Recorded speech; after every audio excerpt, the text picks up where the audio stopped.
Je me rappelle parfaitement de la première fois où j'ai vu que quelqu'un avait utilisé une de mes images sans me demander permission. Aujourd'hui, je vais parler de copyright. Je vais faire ça en 2 fois. Comme on est artiste, on monte nos images, on les met en ligne et puis c'est un peu le Wild West. Donc voilà, qu'est-ce qu'on en fait? Parce que pour moi, la première fois que ça m'est arrivé, ma réaction, c'est j'étais super en colère. Je suis là, c'est pas possible! Ils se rendent pas compte, ils ont pris mon image sans me demander permission, blablabla. Bla, bla, bla, bla. Ouh, j'étais vraiment remontée. Et puis très rapidement, j'ai réalisé que l'énergie que ça prend de se mettre en colère, en fait, ça va aider personne, ça va juste m'amuser. Et puis aussi que c'est sûr que cette situation allait se répéter, comme c'était le début de ma carrière. Pas la peine de se mettre en colère. Ce que j'ai très vite réalisé, c'est que c'est pas un manque de considération, c'est que d'attention, c'est qu'ils se rendent pas compte. On a tous l'habitude d'aller sur Google, trouver des images, copier, coller. Après, ça marche si c'est juste pour son utilisation personnelle.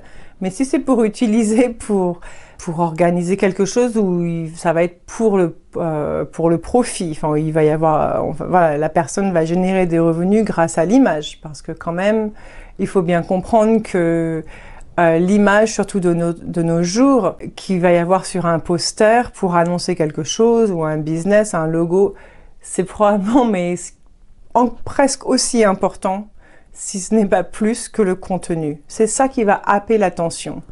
Donc ça a un coût.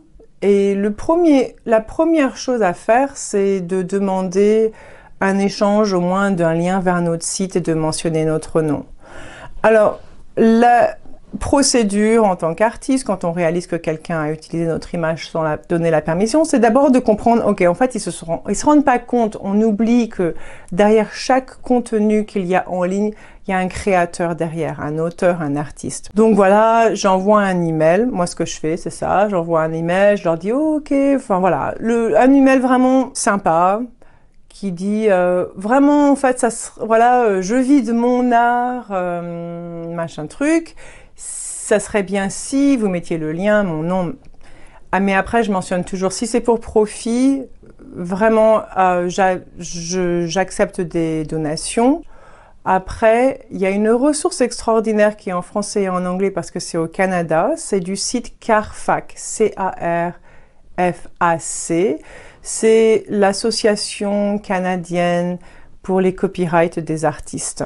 Une ressource incroyable, ils ont un document PDF qui est revu chaque année, qui donne alors en anglais on dit recommended fees. Ils disent par exemple, si votre image va être utilisée sur la couverture d'un livre ou à l'intérieur, un quart de page, sur le dos du livre, s'il va être imprimé, mettons 500, 2000 exemplaires, alors ils vous disent, ils suggèrent combien est-ce que ça vaut dans le monde qu'on est aujourd'hui. Donc généralement, je me réfère à ce document pour dire, bon ben voilà, ça en fait, votre utilisation, ça vaut 500 €. Mais bon, je comprends, vous êtes une petite organisation, bla bla bla bla. Voilà. Après, si c'est une grosse organisation, vous pouvez demander plus, mais bon, le sujet de cette vidéo n'est pas ça. J'ai une petite anecdote que je voudrais rajouter à ce propos. Donc voilà, au début de ma carrière, j'étais en mode panique avec cette histoire qui m'était arrivée. Donc j'ai envoyé un email à cette artiste américaine qui était bien avancée dans sa carrière, qui travaille avec le féminin sacré. Et elle m'a dit un truc super beau. Elle m'a dit, tu sais, Gaïa, comme notre art, vraiment, on le crée depuis notre cœur. Tu verras, on a vraiment de la chance parce qu'on attire des belles personnes. C'est vraiment des personnes qui auront une bonne intégrité, qui vont être attirées par ton art.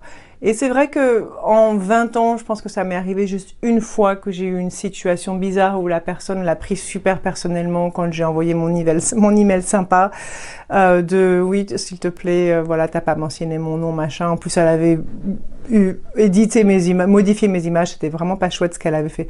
Bref, c'était pas sympa comme histoire. Donc voilà, tout ça pour dire que quand même, on démarre sur des bonnes bases avec cette histoire de copyright quand on fait le type d'art que je fais et que vous faites, je suis sûre.